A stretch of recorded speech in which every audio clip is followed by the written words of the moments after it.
A man can buy land, a man can buy cattle, a man can even buy the respect of a whole town if his pockets are deep enough, but there is one thing no amount of gold or acres can guarantee: a future, a name that lives on after you are gone. Clyde Bonner had everything a man could measure: 8,000 acres of land, thousands of cattle, a house so large it echoed when he walked through it alone. But when night fell over Silver Creek Ranch and the wind pressed against the windows, all that wealth felt hollow. He did not want love. He had learned his lesson. What he wanted was simple: an heir. And when Lydia Voss stepped off that train carrying nothing but a worn trunk and a quiet kind of strength, Clyde did not see a woman. He saw a solution. Before we go deeper into this story, tell me in the comments where you're watching from, and if this story pulls you in, don't forget to like and subscribe to Dustin Hart Western Tales. Tomorrow there's another story waiting for you. Lydia Voss had stopped believing in fairy tales long ago. At 32, she had answered 5 different advertisements, 5 chances at building a life, 5 men who looked at her and decided she was not enough. Too plain, too serious, too educated, too old, too much. Each rejection left a mark, not visible but heavy enough that she carried it with her into every quiet evening in her small home in Cedar Falls, Iowa. She was a teacher.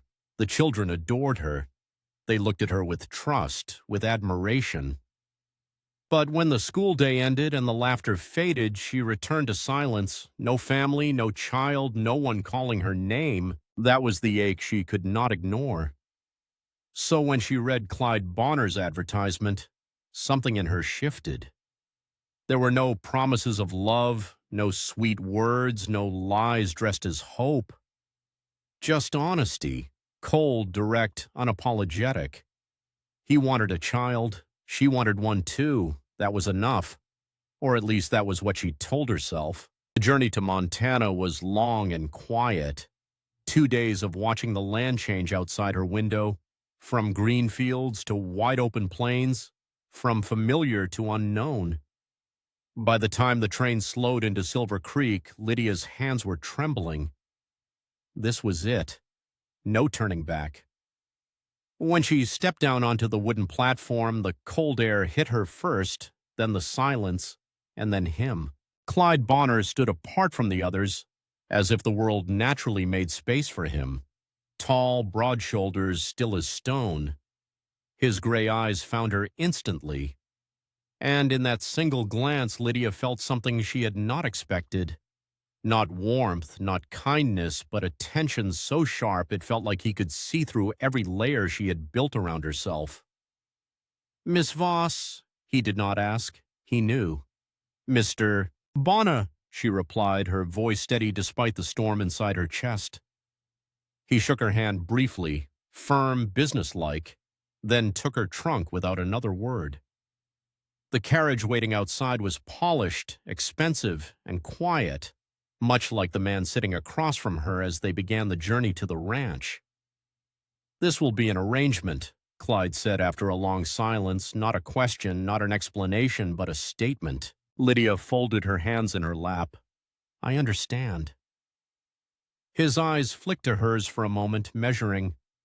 "I don't deal in emotions, no expectations, no misunderstandings." "I didn't come here for that," she replied softly. And that was the truth. But something about the way his gaze lingered for just a second longer made her wonder if there was more beneath that cold surface. The ranch came into view over a rise in the land, and Lydia forgot how to breathe. It was massive, alive with movement. Horses in the distance, men working cattle, smoke rising from chimneys, a place built with purpose, a place that could be a future or a prison. Clyde did not look at the house. He looked at her. "This is where you'll live. Not our home, not your home, just a place." That should have bothered her more than it did. That, inside, everything was polished, perfect, controlled, much like him. Pearl Haskins, the housekeeper, greeted her with sharp eyes and no unnecessary kindness. But she showed Lydia to a room larger than anything she had ever owned. Clothes already waiting, a life already prepared, a role already decided. That night, Lydia sat alone by the window, staring out at the endless dark. She had come here for one reason, a child, nothing more and nothing less. So why did her chest feel tight when she thought about the man downstairs? Why did his voice linger in her mind? Why did the way he looked at her feel like something dangerous? Later, when she went down for dinner, Clyde was waiting, different now, more formal, more distant, as if whatever brief moment of something human she had seen earlier had been locked away again. They ate in silence for a while. Then he leaned back slightly and studied her. "Tomorrow we begin," he said. Simple words, but they carried weight. This was no story of love, no slow courtship, no promises whispered under soft light. This was an agreement, a future built on terms. And yet, as Lydia held his gaze, something unspoken passed between them, something neither of them had planned, something that could change everything. She just didn't know it yet, and neither did he. The next morning arrived cold and quiet, but something in the air had changed. Lydia felt it the moment she stepped into the dining room. Clyde Bonner was already there, standing near the window with a cup of coffee in his hand. Sunlight slipped through the glass and caught the edges of his face, softening the hard lines she had grown used to. When he turned toward her, his eyes did not feel distant anymore. They felt aware. "Good morning, Lydia." Her name sounded different coming from him now, less like a formality, more like something he had been thinking about. "Good morning," she replied, trying to keep her voice steady. He pulled out her chair before she could reach it. The small gesture surprised her more than anything else he had done since she arrived. Yesterday he would not have bothered. Today he did. They sat across from each other, but the space between them felt smaller. Breakfast passed quietly at first, but not with the same cold silence as before. There was something beneath it now, something unspoken. Finally, Clyde set his cup down. "I want to ride out to the north pasture," he said. "You should come with me." Lydia blinked, surprised. "You want me to come?" "Yes. No explanation, no reasoning, just yes." And for the first time since she arrived, Lydia felt like she was being invited, not assigned. An hour later, she found herself on horseback beside him, the cold wind brushing against her cheeks as they moved across the wide-open land. The ranch stretched endlessly in every direction. Snow touched the edges of the fields. The sky felt larger than anything she had ever known.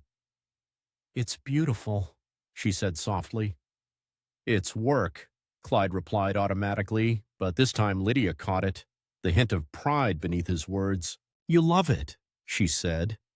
He didn't answer right away, then finally, "Yes." They rode in silence for a while, but it was not uncomfortable. It was easy. Clyde pointed out distant hills, spoke about cattle, about weather patterns, about the land itself. And as he talked, Lydia saw something she had not expected. The passion. Not the kind he denied, but the kind he could not hide. By the time they returned to the house, the sun was low in the sky, and Lydia felt something inside her had shifted. This was no longer just an arrangement, not for her. That night she couldn't sleep. The house was too quiet, her thoughts too loud. So she wrapped a shawl around her shoulders and stepped into the hallway. The fire in the main room had burned low, casting soft light across the walls, and he was there. Clyde stood near the window, a glass in his hand, his back tense. "You can't sleep either?" she asked. He turned slowly. "No." There was something different in his expression. Less control, more truth. Lydia stepped closer, her heart beating faster with each step. "What were you thinking about?" she asked. He studied her for a long moment. "Well, you." The word hung in the air between them, heavy, real. She should have stepped back. She didn't. Instead, she moved closer, close enough to see the tiredness in his eyes, close enough to feel the warmth of him. "You said emotions complicate things," she whispered. "They do. Then why do I feel like this is already complicated?" For a moment, he said nothing. Then he set the glass aside. "You shouldn't be standing this close to me," he said quietly. "Why?" His jaw tightened. "Because I don't trust myself when you are." Her breath caught. There it was. Not control, not distance, but something breaking through, something real. "What happens if you don't try to control it?" she asked. His eyes darkened. "Then everything changes." Silence stretched between them, but it was no longer empty. It was full, full of something neither of them had planned. He stepped closer, just one step, but it was enough to close the distance completely. "You came here for an arrangement," he said. "Yes." And now she looked up at him. "Now I don't know what this is anymore." That was the truth, and somehow it felt more dangerous than anything else. His hand lifted slowly, hesitating for just a second before it brushed against her cheek. The touch was gentle, but it carried weight. "I told myself I wouldn't do this again," he murmured. "Do what?" "Care." The word was quiet, almost like it didn't belong to him. Lydia's chest tightened. "Maybe you were wrong," she said. His hand stilled against her face. "Maybe," he admitted. And then something shifted, not sudden, not wild, but inevitable. He leaned in slowly, giving her time to step away. She didn't. When his lips met hers, it wasn't like anything she had imagined. It wasn't rushed. It wasn't forced. It was something deeper, something that felt like a door opening after being locked for too long. She felt it in the way his hand tightened slightly, as if he was afraid she might disappear. She felt it in the way he pulled back just enough to look at her, as if searching for something. And when he found it, he didn't hold back anymore. "Lydia." Her name came from him like it meant something now. Not an obligation, not a role, just her. Everything that followed blurred into feeling rather than thought. The world outside faded. The careful rules they had built began to break. And for the first time, Lydia realized something she had been too afraid to admit. But she did not just want a child, she wanted him. When the moment finally slowed, they stood close, breathing unsteadily, the silence around them no longer empty. "This changes things," Clyde said. "Yes," she whispered. Neither of them denied it. Neither of them tried to pretend, because some truths are too strong to ignore, and this was one of them. The next morning did not feel the same. Nothing felt the same. Lydia stood by the window, watching the pale winter light spread across the ranch. The land looked unchanged. The same wide fields, the same distant mountains, the same quiet strength of Silver Creek. But inside her, everything had shifted. Last night had broken something. Or maybe it had revealed something that had been there all along. When she stepped into the dining room, Clyde was already there. But he was not the same man she had first met. He stood straighter, yet somehow softer. His eyes found her immediately, and this time there was no distance in them, only something steady, something real. "Good morning, Lydia." Her name no longer sounded like a formality. It sounded like it belonged to her. "Good morning," she replied. For a moment, neither of them moved. Then he crossed the room, pulled out her chair again, and as she sat, his hand rested lightly against her shoulder. A small touch, but it held more meaning than any words he had spoken before. Breakfast passed differently now. He asked about her sleep. She asked about the ranch. They spoke like two people building something, not maintaining distance. Finally, Clyde leaned forward slightly, his expression serious. "We need to talk." Lydia felt her heart tighten. "Yes." He held her gaze. "What happened last night?" That wasn't part of any arrangement. I know, and I don't want to pretend it was. She studied him carefully. Then what was it? For the first time since she had known him, Clyde Bonner hesitated, not because he didn't know, but because he was choosing honesty. It was real, he said quietly. The words settled deep inside her. Real. Not practical, not planned, not controlled. Real. He stood slowly, moving to the window as if he needed space to say what came next.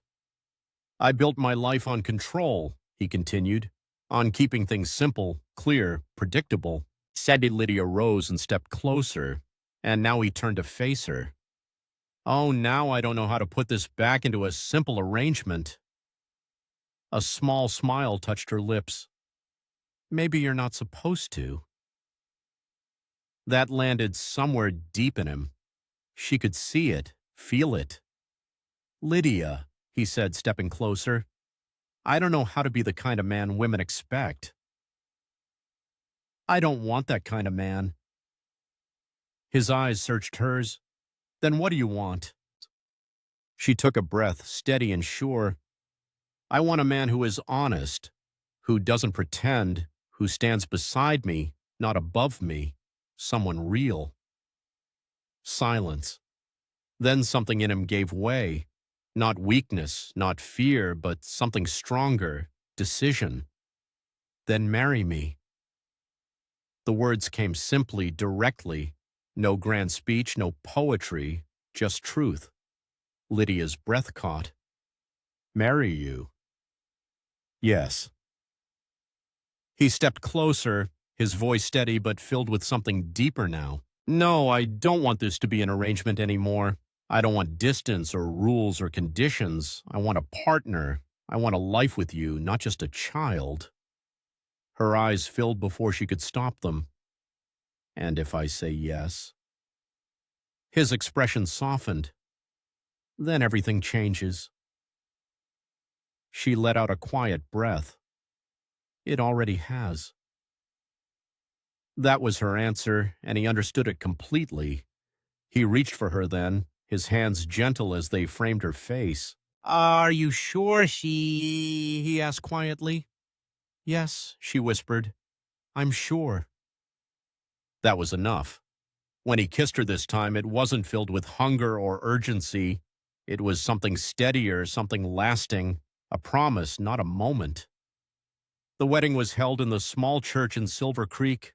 The entire town came. Cowboys in clean shirts, women in their best dresses, children whispering and smiling because everyone knew Clyde Bonner. But no one had ever seen him like this, standing at the front waiting. Not for an arrangement, but for a woman, for her. Lydia walked down the aisle in a simple ivory dress, her hands steady, her heart full in a way she had never known before. When she reached him, he looked at her like nothing else existed. Not the land, not the wealth, not the past, just her. And when they spoke their vows, they were not grand. They were not poetic, but they were true. And that was more than enough. Months passed. Winter came and went. The ranch moved with the seasons, steady and alive. But inside the Bonner house, something even more important had taken root. Lydia stood on the porch one morning, her hand resting gently over her stomach. Clyde stepped behind her, wrapping his arms around her carefully. Cold? He asked. A little? He pulled her closer. You should be inside. I like it out here. He smiled faintly. You always do. She leaned back into him. Everything changed, she said softly. He rested his chin against her head. Yes. No more arrangements. No more distance. Never again. She turned slightly, looking up at him. And no more pretending you don't feel anything. That made him laugh quietly. I gave that up the moment you walked into my life. She smiled. Good. He took her hand, holding it firmly. Lydia. Yes. I want you to remember something. What? You didn't just give me a chaiti. She waited. You gave me a life that I didn't know I needed. Her eyes softened. And you gave me one I thought I'd never have. They stood there together, watching the land stretch endlessly before them. Not alone anymore, not searching anymore. What had started as something cold and practical had become something stronger than either of them had expected. Not built on dreams, but built on truth, on respect, on something real. And in a world as harsh and unforgiving as the frontier, that kind of love was the rarest thing of all.